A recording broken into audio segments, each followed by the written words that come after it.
మీ business ఏదైనా మీ ఊర్లో promotion చేయాలంటే అది సుమన్ టీవీతోనే సాధ్యం. ఇప్పుడే సంప్రదించండి. సభాధ్యక్షులు సునీల్ గారు, అదేవిధంగా ఈ కార్యక్రమానికి హాజరైనటువంటి సీనియర్ నాయకులు వెంకటాపురం నుండి చాలా దూరమైనప్పటికీ కూడా మరి ఇక్కడికి హాజరు కావడం జరిగింది. గుణవర్తి నరసింహమూర్తి గారు, అదేవిధంగా మన నియోజకవర్గానికి ఇన్ఛార్జిగా ఉన్నటువంటి సీనియర్ నాయకులు రామకృష్ణ గారు, అదేవిధంగా వెంకటాపురం మండల అధ్యక్షుడు గంప రాంబాబు గారు, చెర్ల మండల అధ్యక్షుడు తాతారావు గారు, అదేవిధంగా కో కన్వీనర్ ఆయన వాళ్ళు పవన్ గారు, దుమ్మగూడెం మండల కన్వీనర్ కనితి రాముడు గారు, అదేవిధంగా కో కన్వీనర్ గా మన జానీ బాషా గారు, అట్లాగే ప్రబోధ్ గారు సీనియర్ నాయకులు, అలాగే ధనం గారు, మహిళా సోదరిమణి పూజాలక్ష్మి గారు, ప్రకాష్ గారు, సీతా మహాలక్ష్మి గారు మహిళా నాయకురాలు, అట్లాగే రావులపల్లి పండు తమ్ముడు, అట్లాగే బ్రదర్ పృథ్వీ పివి రావు గారు తమ్ముడు. జైలు ఏమన్నా కొంత ఒకసారి మీరు ఆలోచించాలి. మన పార్టీనే ఉద్యమ పార్టీ, మరి ఉద్యమం నుండి పుట్టినటువంటి పార్టీకి జైలు కొత్త. మరి వీళ్ళు బెదిరింపులకు తాటాకు చప్పులకు మనం భయపడితే ప్రజా సమస్యల పట్ల మనం పోరాటం చేయగలుగుతామని చెప్పేసి ఒకసారి ఆలోచించాలి. ఖచ్చితంగా భవిష్యత్ కాలంలో 100% మళ్ళీ 4 సంవత్సరాల తర్వాత 100% రాబోయే కాలంలో కాబోయే ముఖ్యమంత్రి కేసీఆర్ గారు అని చెప్పేసి ఈ సందర్భంగా నేను తెలియజేస్తా ఉన్నా. అంటే నాయకుల్ని కాదు, బీఆర్ఎస్ పార్టీ నాయకులతో పాటు ప్రజల్ని కూడా భయభ్రాంతులకు గురి చేస్తా ఉన్నారు కాంగ్రెస్ పార్టీ ప్రభుత్వం. హైదరాబాద్ లో హైడ్రా పేరుతోని సామాన్య ప్రజానీకం యొక్క గూళ్ళని కూడా మరి చిన్న గూడు కట్టుకుంటుంటే ఆ గూళ్ళని కూడా కూలగొట్టి బెదిరించి భయభ్రాంతులకు గురి చేసేటువంటి ప్రభుత్వం ఏదైనా ఉందా అంటే మరి వాళ్ళు ఇచ్చేటువంటి ఇల్లు ఇచ్చే పరిస్థితి అయితే లేదు.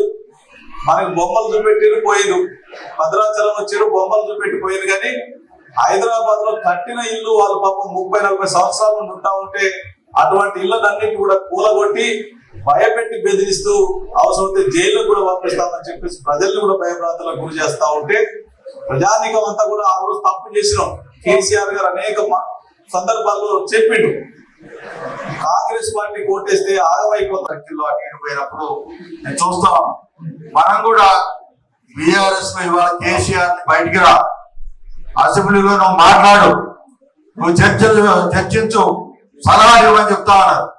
ఉన్న ఇద్దరితోటి తట్టుకోలేకపోతారు అసెంబ్లీలో. హరీష్ రావు గారు, కేటీఆర్ గారు దేశ ప్రశ్నలకి అక్కడ ఉన్న మంత్రి గాని ముఖ్యమంత్రి గాని లేకపోతే ఎవరు కూడా అక్కడ ఉన్న నాయకత్వం ఎవరు కూడా సమాధానం చెప్పలేని పరిస్థితి. వాళ్ళు నిజంగా కేసీఆర్ బయటకు వచ్చి ఆట మొదలైతే ఇవాళ ఈ ప్రభుత్వంలో మంత్రులు అలా ఒక దిక్కుపోయి పారిపోతారని చెప్పి నేను సభాముఖంగా చెప్తాం. వాస్తవంగా కేసీఆర్ గారికి ఉన్న అవగాహన, ఆయన ప్రజల పట్ల ఆలోచన విధానం కానీ ఆయనకున్న శక్తి యుక్తులు కానీ ఇవాళ కాంగ్రెస్ పార్టీలో ఒక్క నాయకుడు కూడా లేదని మనం చెప్పుకోవాలి.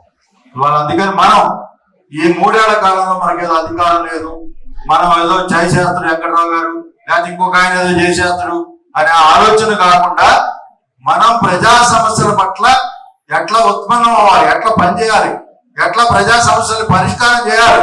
ఇదేదో మనం అధికార పార్టీలో లేవు కాబట్టి బీఆర్ఎస్ కూడా అందులోనే ఉంది. కొంతమంది నాయకులు అంటా ఉంటారు ఏమనంటే ఇప్పుడు మనం ఏం చేయక్కర్లేదు, ఏదో మీటింగ్ పిలవాలంటే డబ్బులు ఇస్తే వాళ్ళే అవుతున్న ఆలోచన చాలా మందికి ఉంది. తప్పు. డబ్బులు ఇవ్వకుండా రాబోయే ఎన్నికల్లో మనం సైన్యం లాంటి కార్యకర్తల్ని ఈ భద్రాచలం నియోజకవర్గంలో తయారు చేసుకొని ఖచ్చితంగా సైనికులను మనం పనిచేసినప్పుడు ఖచ్చితంగా ఈ పార్టీ మనం కూడా కొనసాగిస్తే 5 ఏళ్ల తర్వాత 4 ఏళ్ల తర్వాత మనమే మళ్ళీ అధికారంలోకి వస్తాం. వచ్చిన తర్వాత కూడా ప్రజా సమస్యల పట్ల ప్రభుత్వం దృష్టికి తీసుకుపోయాలని కూడా మనమే ముందు ఉండాలని నేను ఇవాళ కోరుకుంటా ఉన్నాయి. జరగబడే సందర్భంగా అట్లా మనందరం కూడా మీరందరూ కూడా పనిచేయాలి, ఆ వైపు ఆలోచన చేయాల్సిందిగా నేను మీ అందరిని కోరుతా ఉన్నా. రాబోయే కాలంలో పట్టణంలో కూడా ఇవాళ చెరువులో వాస్తవం కన్వీనర్ గా తాత దొడ్డి తాతారావు గారిని వేసిన తర్వాత, లేకపోతే అక్కడ ఉన్న పవన్ కుమార్ వేసిన తర్వాత వాళ్ళు గ్రామ కమిటీ సమావేశాలు నడుపుతా ఉన్నారు. ప్రతి గ్రామం పోయి అక్కడ 50 మందిని 60 మందిని కూర్చోబెట్టి ఒక కమిటీ వేసి మనం